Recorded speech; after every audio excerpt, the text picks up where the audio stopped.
Hello and welcome back to the Milan save on Football Manager 2023.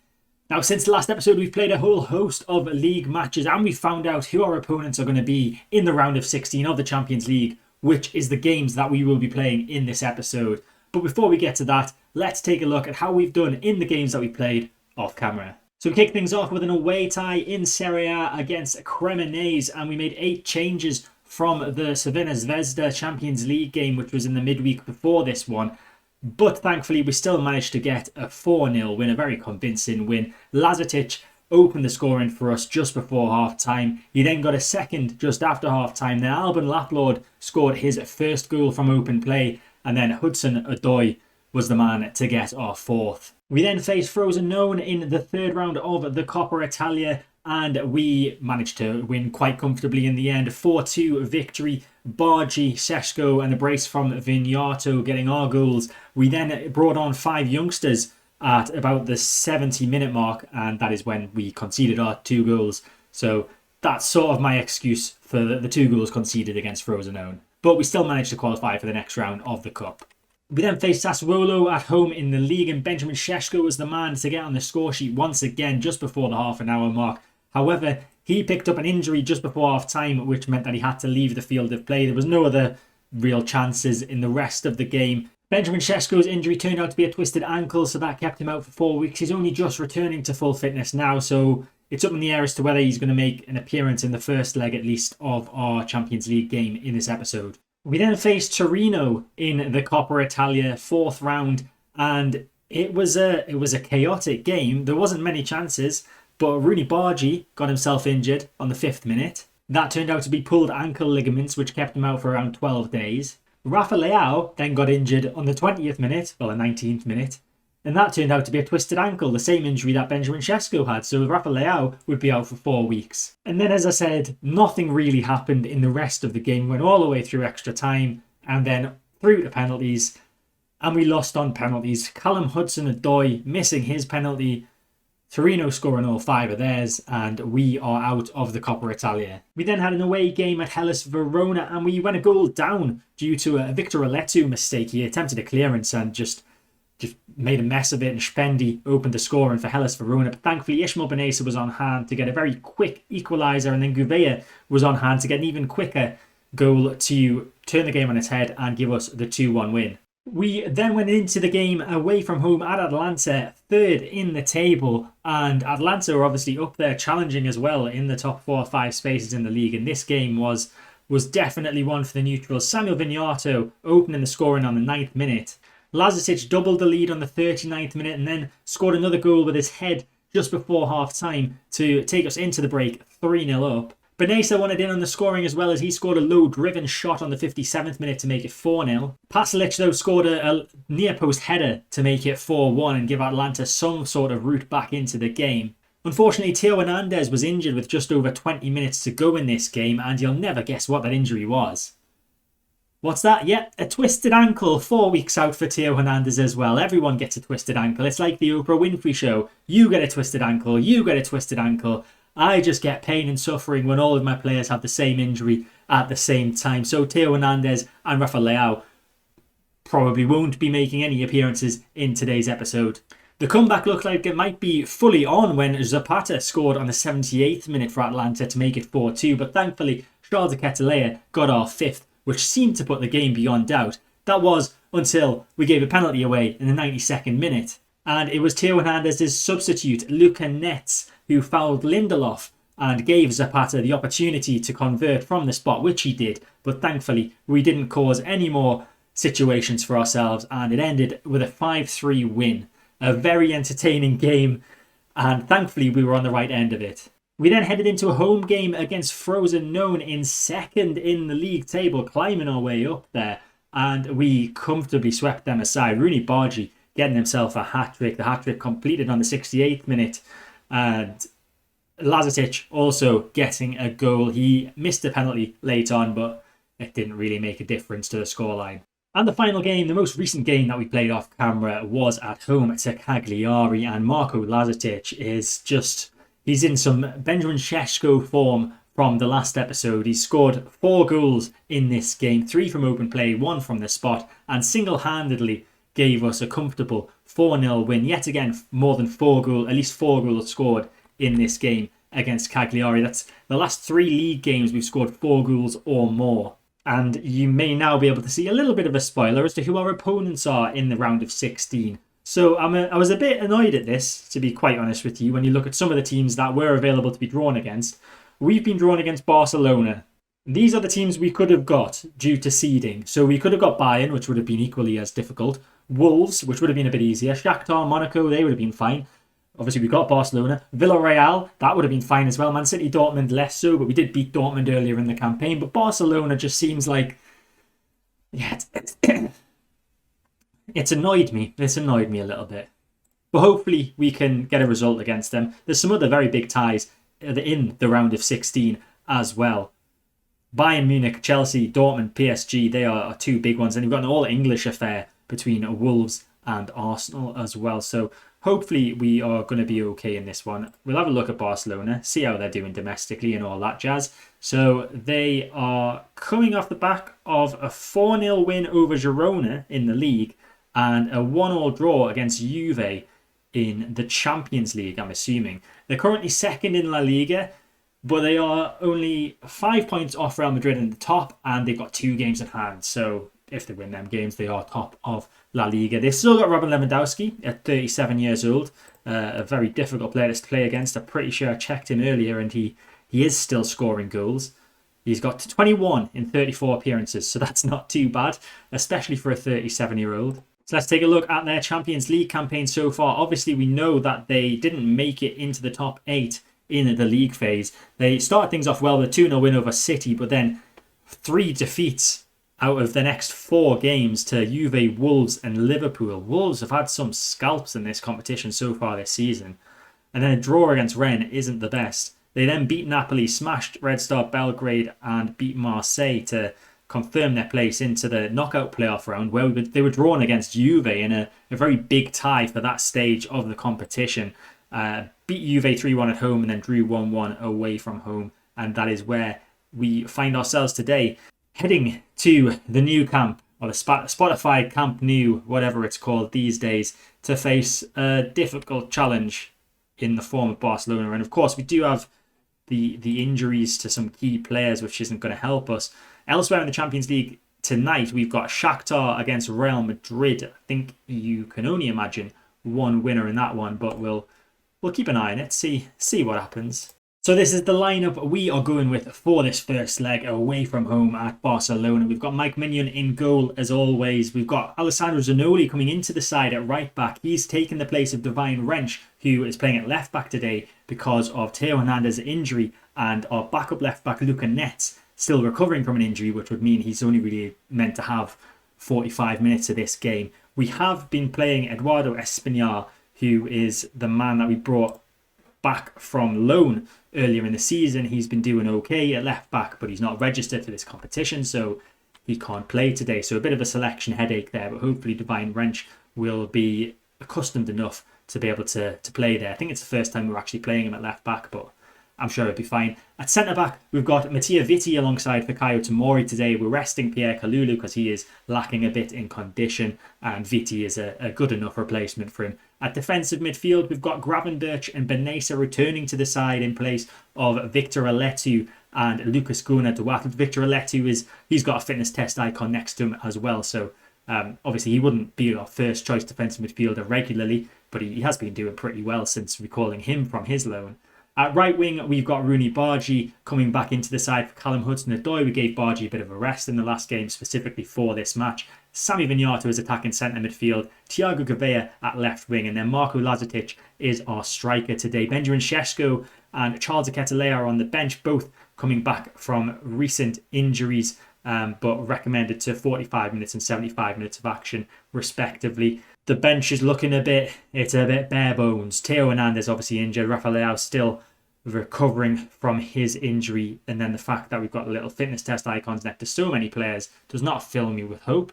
But let's just see how we get on in this round of 16 tie. If we can get past the round of 16, that's one step better than last year, and I'll be a little bit happier. We We need to get to the latter stages of the Champions League. We need to start getting there. It's Ferran Torres, ball down the right wing to Pedro Porro. Pedro Porro in a bit of space down there. Left back not doing the best of jobs. Divine Wrench. Ball played in. Lewandowski. And you can't let Lewandowski have that much space in your own box. That is just... That's schoolboy defending from us there. Not the best of starts after 12 minutes. Corner for Barcelona, and this is looking worrying. Gavi with the ball in. Ferran Torres there with a header, and that is headed over the goal. And we're just giving chances away now. It's a free kick in a very good position for Lewandowski to try and get his second goal of the game. It's Lewandowski with the free kick, and that is just over the goal. Right, Gouveia on the ball now. Can we get on the counter-attack? On the left-hand side, he's being forced back, though, into his own half a bit further as Wrench gives it to Gravenberch. Now Benessa, dispossessed by Gavi. Not the best place to lose possession. Lewandowski on it now for Barcelona. Pedri, through ball. Ferran Torres, through on goal. It's Ferran Torres, he's chipped the keeper, and that is going to be 2-0. 26 minutes gone, and it's happening again. This is what happened in the first leg against Liverpool. We gave them a hefty margin of victory in that first leg and couldn't come back in the second. We need to make sure that doesn't happen. So we're going to have to do some tactical switcheroos. We're gonna drop Bargy into right midfield, and we're going to switch to a fluid counter attack.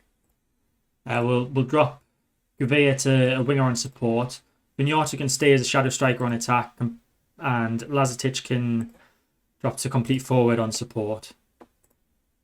We'll take Wrench down to a wing back on support as well. I just hope this doesn't bring too much pressure onto us. I'm very wary of conceding more goals. Shakhtar have taken the lead against Real Madrid. What is this Champions League season? Thiago Gouveia might have a bruised shin. That's not great. This isn't a great position to concede a free kick either. This is going to be 3-0, isn't it? Is it Lewandowski to take it? He's taking his time. He's just standing there. Got all the time in the world. Bobby, Robert, whatever you want to be called. And that's off the bar. And then Tomori with a terrible attempt to jump for the header. Thankfully, there was another defender. Oh my God. Another free kick. Lewandowski, again. Why are we fouling them so much? Is this an instruction that I've put on in the new tactic off the bar again? Okay. I'm not panicking. You're panicking. Tactics. Pause. Okay. It might be because we've got get stuck in on. We'll take that off because we don't want that. We don't want to give free kicks away. Please and thank you. Not another free kick. Pedro Porro with it. Nico with a header. Mignon just asleep, letting that hit off his bar. What is our defending? This isn't... We've done so well in the games off camera. I just don't recognise our performance here. I think the pressure of the new camp has got to us severely. We're going to switch things up again. We're going to go route one. We're distributing to the target forward. We've got Lazetic now playing as a target man on support. We'll just stick Bargy back up to right wing. Might as well. Gouveia should be playing as an inverted winger on attack. I don't know why I changed that. Bargy should be a winger on support. Okay, I'm noticing some very low ratings here, but I'm gonna give them another 15 minutes to see if they can improve themselves. But Gouveia, Lazetic, Gravenberch, Wrench, and Viti are all on the chopping block for this game if they don't improve by the 1 hour mark. And this is not a sign of improvement. It's yet another set piece for Barcelona. It's Pedro Porro to take the corner. Whips it to the near post, headed away by Gravenberch. But Nico was first to get there, ahead of Rooney Bargy. And Nico with the chance to cut inside. Lewandowski's there. How has he not scored that? I don't know what happened there. How on earth has Robert Lewandowski not got a second? It's another free kick. Pedro Porro with the ball in. It's Araujo with a header. Has that change of tactic again caused them to get stuck in? And I've just not noticed. Yes, it has. Okay, can we stay on our feet, please, boys? Let's not give anything away.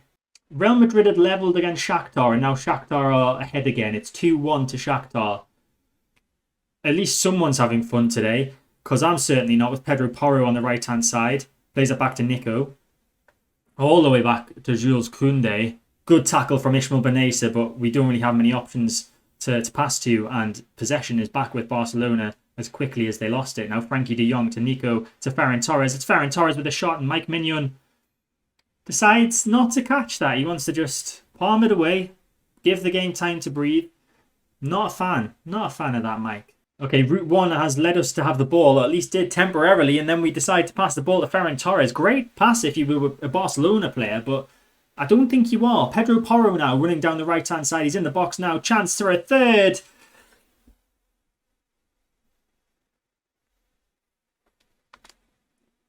And Robert Lewandowski has scored again. Right, half an hour to go.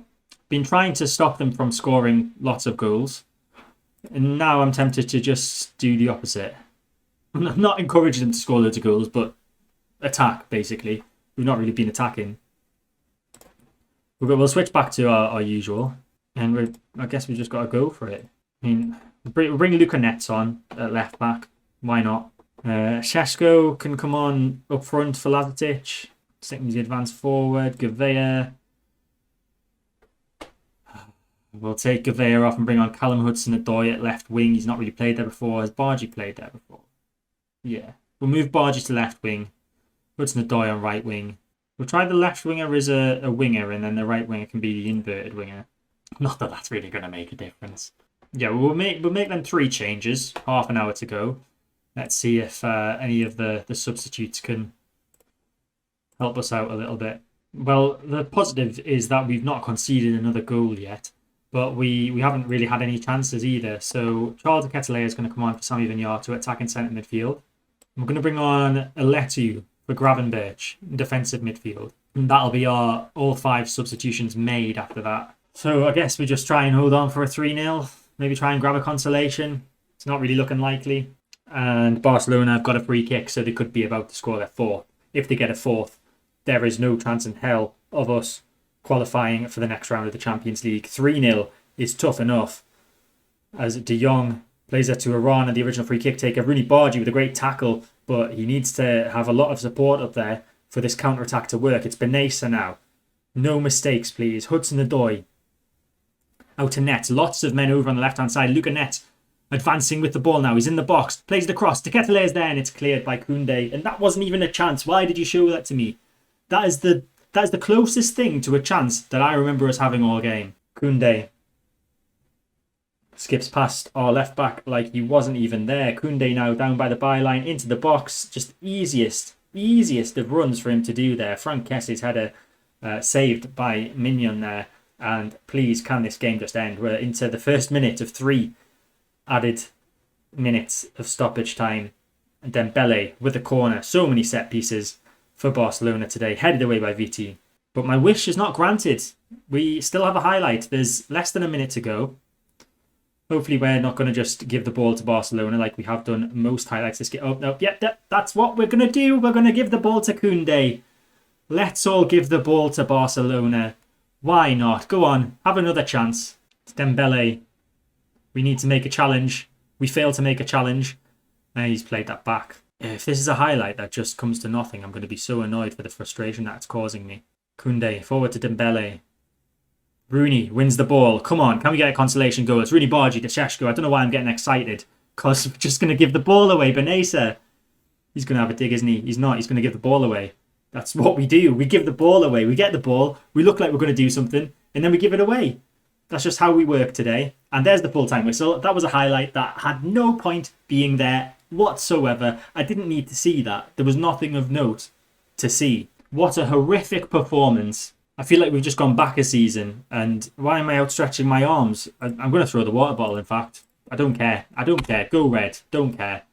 Right, so we've got a very difficult... I can't even be arsed with the press conference that I'm storming out. Bye. Shakhtar won 3-1. That's something, I guess. But we've got a very, very difficult second leg. Just in case you forgot what happened last season. Here we are. Exact same scoreline. Away from home in the Champions League. Last year was Anfield. This year it's a new camp. 3-0. Last year we managed to win 3-1 at home. Not good enough though. We need a big performance in this second leg, boys, because that was just not it. Got a nice little game against lower table side Genoa, which I'll play off camera now, and we're back for the Barcelona game. And then I've just seen the run of games after that one, which is fun. We're going to have to go all out against Barca and then 5 days later do the same against Inter. I realise I've not shown you the table, actually. the league table. We'll have a look at this. Calm ourselves down ahead of the second leg against Barca. So we are currently second in the table, level on points with Napoli, who have a game in hand on us. We've got Juve, who are currently sitting in fifth, who have 3 games in hand on us and can overtake us by a point. So it's still very close at the top of the table. We just need to keep winning in the league to have a chance, really, of getting yet another Serie A title. I think we've still got to play the main players as well. We've got, still got Inter, Juve, Napoli to play, Roma as well. So still all to play for there. But yeah, like I said, I'll do the Genoa game and we're back in a second with the result from that and the second leg. So we played that game in the league away from home against Genoa off camera, and we have comfortably beaten them by 3-0. We made 7 changes from the Barcelona first leg for this game, even giving a start to Giancarlo Simic in central defence, the youngster, getting a rare start for us in this season, but doing okay in defence, and a 3-0 win is brilliant. Lazetic on the score sheet, Gunnar Duath as well, grabbing his first ever goal for Milan just after half time, and then we brought Šeško and Leao, who are both recovering from injuries, onto the field with 20 minutes to go, and they combined beautifully with 10 minutes to go as Šeško headed in a Rafa Leao cross to make it 3-0.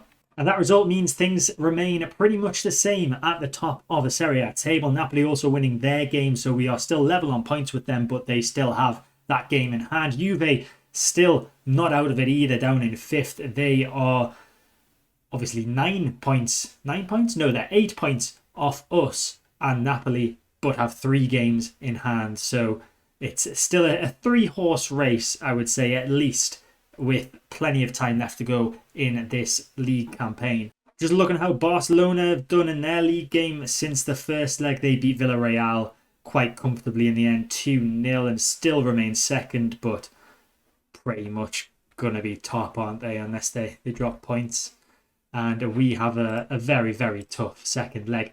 We have had our first qualifiers from the round of 16, though. Second legs played yesterday in game between Liverpool and Monaco and Porto and Man City. And it's Monaco who, thanks to win in extra time, it looks like. Yes, thanks to a win in extra time. They won the first leg 1-0 at home and then drew 4-4 eventually at Anfield. And that is what has confirmed their qualification through to the quarterfinals. And then Man City with a pretty comfortable aggregate victory over Porto in the end. There was also some first legs played last night. Chelsea getting a good start against Bayern Munich away from home, and then Villarreal with a 3-0 win against Marseille, putting that defeat to Barcelona in the rear view window. But alongside us today in the second leg, so we've obviously got Real Madrid and Shakhtar. Shakhtar with that comfortable lead heading into their second leg at the Santiago Bernabeu, but Real Madrid are always going to be a challenge at home. And then elsewhere, we've got the two final first leg games between Dortmund and PSG and Wolves and Arsenal to keep our eye on. But obviously, we need a pretty big miracle. Pretty hefty win is required at home to Barcelona today.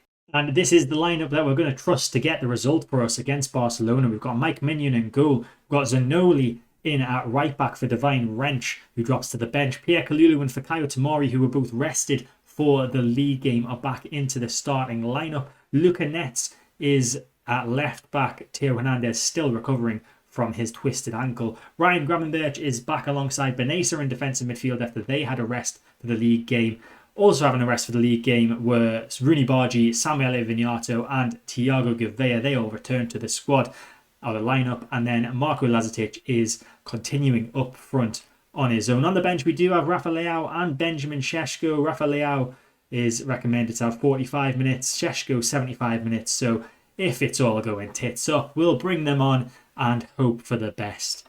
That is literally all we can do heading into yet another round of 16 tie where we have failed to play well in the first leg and require a miracle to get through from the second leg. Lazetic, is he going to pounce on a defensive error from Barcelona? Lazetic very early on, he's trying to chip the keeper. Lazetic, it's off the bar. That would have been the perfect start. It was a defensive error from Barcelona and Lazetic couldn't make them pay. It's Pedro Porro and tons of space on this right-hand side, inside to Dembele. We win the ball back though, and now Thiago Gouveia has it. Can we get on the counter-attack? Thiago Gouveia moving forward to the ball. Benessa now to Gravenberch. Through to Sammy Vignato. It's Vignato. He's through on goal. Surely Sammy Vignato. Sammy Vignato gets the opening goal of the game. Less than 3 minutes played, and we are a third of the way towards getting level with Barcelona. That is exactly the start that we needed. Everyone getting involved with touches there. It was Gravenberch that got the final pass through to Vignato, and then Vignato just sliding it past Ter Stegen in the Barcelona goal, and we need to continue this for the rest of the game, please. Corner for Barca. This doesn't look good. Towards Lewandowski, and that is going to somehow find its way in the back of the net. It hit off the bar and then deflected off Ferran Torres, and Barcelona have regained their 3-goal advantage, and that is the opposite of what we want. Corner, Luka Nets to take from the left-hand side. Whipped in towards Lazetic, headed away by Kessie. Vignato's going to collect it though. Need to get this ball back into the box now. Sammy Vignato plays it back to Kalulu. Kalulu takes a touch back in to Vignato, and he's going all the way back to Fikayo Tomori for some reason. Gravenberch now on the ball though, to Tomori. Out wide left to Nets, the original corner take, and now Gravenberch has it once more. Benessa. Nice ball over to Rooney Bargi, and Rooney Bargi has put us back ahead on the night. His 13th goal of the season puts us 4-2 down on aggregate. Another 2 goals needed to get even level with Barcelona. Free kick for us this time, not Barcelona. Rooney Bargi to take it. He does an interesting one. Pass down the line towards Gouveia, but doesn't really work. But then Gouveia wins the ball back from Araujo. It's Rooney Bargi on the edge of the box now. It's Bargi with a shot, and that's just over the bar. From Rooney Bargi, it's Pedri on the halfway line. Finds a ball to Pedro Porro, who is in tons of space down the right-hand side. Porro into the box now. Plays it back to Pedri. We need to close them down. It's De Jong with a shot, and that is tipped over the bar by Mike Mignon, who's just saved us there from being 3 goals down in the tie once again. Benessa moving forward, and it finds a wonderful through ball to Lazetic. Lazetic, can he get the finish? Lazetic can! It's 3-1 before half-time. If only we hadn't conceded that goal to Barcelona straight after we'd scored, it would have been level, but we are just 1 goal off levelling things. This is the exact same scoreline that the tie ended with, or the second leg ended with, last season against Liverpool. But I'm pretty sure we didn't score our 3rd goal until a lot later in the game, so we are in a much better position as things stand. We just need 1 more goal to level things. Could it come from this free kick? Benessa whips it in, barges at the back post. Kalulu's there as well, and it's saved by Ter Stegen. Ball forward, intercepted well by Zanoli, and now we can get on the attack once more. It's a great ball over to Lazetic, who plays that over further to Gouveia. Ball into the box, Lazetic! And Lazetic has scored! It's 4-1! We are level! We are level with Barcelona. We lost the first leg 3-0. We're winning 4-1. It's not even half time yet. We could feasibly win this in the 90 minutes. This is incredible. Gouveia with the ball in. Lazetic, who I'm going to be honest with you, I was thinking of dropping him for this game for Šeško, because Šeško was almost up to full fitness, but I'm glad that I didn't, because Lazetic has got 2 goals today so far, and we're not even at half time yet. But Barcelona could have something to say here as Ferran Torres moving forward with the ball. It's Ferran Torres with the shots, and that is just wide from Ferran Torres, thankfully. A bit of bad news. Rooney Bargi has a potential knee injury. He's injured, but he wants to play on, understandably. Don't think I can let you do that though, Mr. Bargi. You are a very key player, and this is a very important game, so I'm afraid Hudson-Odoi is going to come on for Rooney Bargi. He's played very well today as well, Rooney, but I can't risk him getting a very bad injury that will scupper his chances for the rest of the season. So elsewhere, by the way, Real Madrid winning 1-0 against Shakhtar currently, and Arsenal beating Wolves by 2-0. Dortmund and PSG is 0-0. That Real Madrid result means that Shakhtar are currently heading through to the next round of the Champions League, but still plenty of time left, as with plenty of time left, half an hour in fact, it's Vignato on the ball, and in the very advanced position, plays it back to Gravenberch, ball into the box. Gouveia is there with a header. I thought that was in. Corner. Luka Nets to take from the right-hand side. Can we get a 5th all-important goal towards Benessa? It's headed towards Tomori, who heads it back into the box, and is that somehow going to go in? It's not. It's volleyed wide by Gouveia. I thought he'd managed to scramble that in. We've got 10 minutes left of normal time, and I'm going to bring on the so-called big guns. Gouveia is going to make way for Rafa Leao. Benjamin Sesko coming on for Lazetic. And to hell with it. Charles de Ketelaere, should I bring him on? Charles de Ketelaere coming on for Vignato. 3 subs being made. I feel like we've got this. Come on, we can do this. Real Madrid have gone 3-1 up, now 4-1 up against Shakhtar. So it looks like Shakhtar are heading out, unfortunately for them, after such a good result in the first leg. But here at the San Siro, it is heading to extra time. We've won 4-1 on 90 minutes. It's level 4-4 on aggregate. We've made 4 subs already. We need to give them some encouragement. Luca Netz and Ismail Benessa are practically on their knees currently. I'm going to have to take them off. We're into the 99th minute. We've got 21 minutes left. Luca Netz is going to come off. Divine Wrench coming on, slightly out of position for him. So we're going to change Zanoli to playing as a wing back on attack. And Divine Wrench is going to go full back and defend because that's how he normally plays on the left-hand side, on the right-hand side, sorry. So we'll just keep him with what he's used to. And then the final substitution of the game for us, it's going to be Benessa making way and Lucas Gunnar-Duath coming on for him. And there's a chance for someone, Zanoli with a throw-in very far up the Barcelona pitch. It's Leao into Gravenberch. Gravenberch on the edge of the box and he's pulled it wide. We can't say we haven't had the chances to get a fifth. Gouvea's had plenty. Gravenberch just had one there. And we have another highlight with Jules Koundé on the right-hand side for Barcelona. Lewandowski now on the halfway line. We need to win the ball from him, which Gunnar-Duath does brilliantly. Šeško's there. He might have been in an offside position. He's scored. I'm scared if this counts. I don't know if this is going to count. I think he was offside. We may have got a 5th goal and sent us through. No, we haven't. It's been disallowed. Benjamin Šeško was offside. So he does not get his 30th goal of the season. He's miles offside. I thought he was standing in an offside position. Oh no.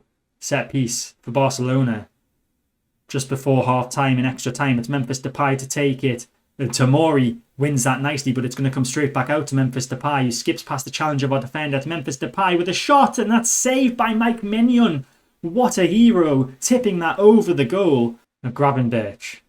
We've come so far to get ourselves back into this tie. Can we just go that extra step further and get a 5th? Or is it going to be Barcelona to make us cry? It's Šeško on the ball. Through ball to Leao. Was he onside again? He's missed anyway. Rafa Leao, in the first season with Milan, he would have been finishing that. He's definitely deteriorated throughout our time as manager of Milan. We've got a free kick now though, just inside our own half. Gravenberch to Hudson-Odoi on the right-hand side. Through ball from him to Charles de Ketelaere. The keeper's come out. He's going to get there first. I thought Charles had it. Gunnar-Duath with a great intercepting header though. Now it's Rafa Leao. Rafa Leao loses the ball and Ferran Torres can come forward with it for Barcelona. We need to win the ball back here and that's exactly what we do. Excellent tackle from Gunnar-Duath. Ball over the top looking towards Šeško, intercepted by Tapsoba. And this is turning into an end-to-end finale of this tie. And that pass is misplaced straight to the feet of Rafa Leao. Can he find the ball to Ketelaere? He can. Now it's Šeško. And Šeško has scored. It's 5-1. Benjamin Šeško. No doubt about that one being onside. It's 5-1. How have we done this? We've got 9.5 minutes to go.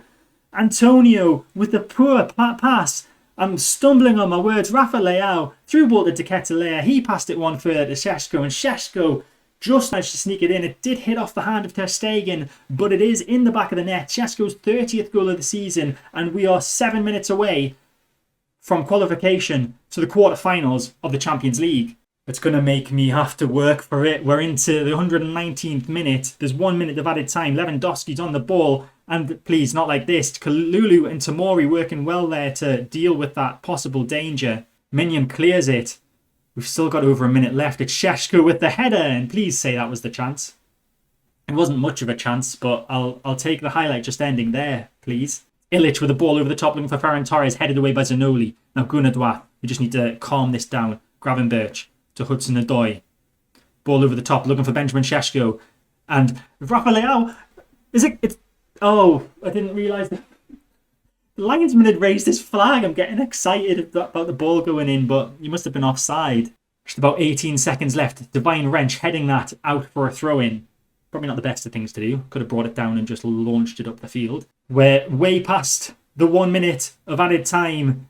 The referee needs to blow his whistle. We need to just get rid of this. It's Illich on the ball. Please, not like this. It's Illich and Gunnar Dwath doing excellently defensively. And there is the full-time whistle. We've won. It's 5-1. How has this happened? I don't understand. We were 3-0 down. We've beaten Barcelona by 5-1 in the Champions League. This is insane. I don't understand. I'm not complaining. We are through to a quarter-final of the Champions League. I thought history was repeating itself after what happened last year with losing 3-0 to Liverpool in the first leg and then only managing a 3-1 win over them in the second leg. But instead, the boys have done brilliantly and we've somehow managed possibly one of the best comebacks.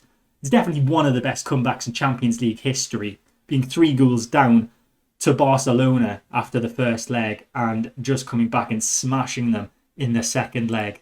So elsewhere in the Champions League tonight, as I said, Real Madrid, sadly for Shakhtar, beating them 4-1 at home and knocking Shakhtar out.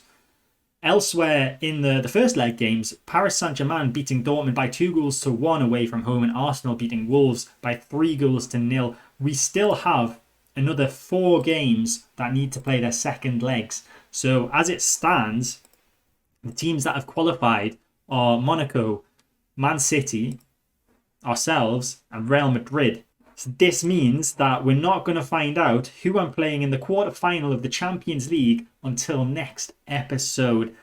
In the meantime, I will play the games in the league against Inter, Lazio and Juve off camera. Some very tough games there. I'm glad that the Inter game has been moved to a Monday because that means we've got a bit longer to rest from that chaotic 120 minutes at home against Barcelona. In the next episode, I will bring you both legs of the quarter-final and play that game against Monza off camera. What a result. Unbelievable. I hope you enjoyed this video. If you did, make sure to hit the like button, subscribe to the channel to get all my content when it comes out, hit the notification bell to stay notified, and I'll see you next time.